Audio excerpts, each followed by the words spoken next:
2028 లోపల పీఓకే అనేది ఇండియాలోకి వచ్చే అవకాశాలు చాలా ఎక్కువగా ఉన్నాయి. జై శ్రీరామ్.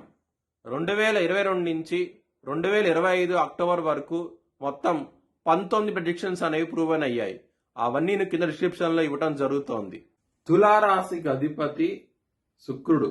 తులారాశిలో స్వాతి 4 పాదాలు, చిత్త 3-4 పాదాలు, విశాఖ 1-2-3 పాదాలు ఉంటాయి. ఈ నక్షత్రం వాళ్ళందరికి నేను చెప్పే మాస ఫలితాలు వర్తిస్తాయి. ఈ మాసంలో తులారాశి వారికి కుటుంబాధిపతి అయిన కుజుడు మీకు రాహుతో కలిసి ఉన్నారు. ఇబ్బందులు అనేవి ఎక్కువగా ఉంటాయి. చాలా జాగ్రత్తగా ఉండండి. ఈ మాసం అనేది కుటుంబ పరంగా సమస్యలు ఎక్కువగా ఉంటాయి. చాలా జాగ్రత్త అంటూ ఎక్కువ తీసుకోండి. ధన పరంగా ఏదో విధంగా ధనం అనే చేతికి వస్తుంది.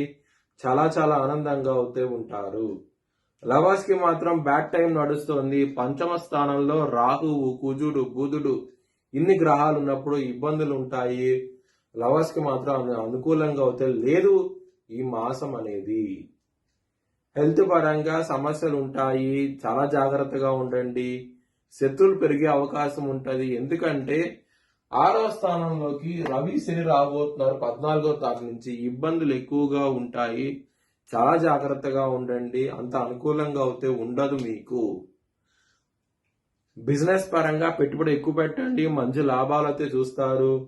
మ్యారేజ్ పరంగా మాత్రం ఇబ్బందులు ఎక్కువగా ఉంటాయి. ఎందుకు? సప్తమాధిపతి అయిన కుజుడు రాహుతో కలిసి ఉంటాము. దీని పరంగా ఇబ్బందులు ఎక్కువగా ఉంటాయి. మ్యారేజ్ పరంగా మాత్రం. వృత్తి పరంగా మాత్రం చాలా బాగుంటది. ఎటువంటి సమస్యలు ఉండవు మీకు. చాలా ఆనందంగా అవుతూ ఉంటారు. మీ భవిష్యత్ వివరాల కోసమై హెచ్ఎల్ఎన్ జ్యోతిష్యాలను సంప్రదించండి. Please like, share and subscribe my channel.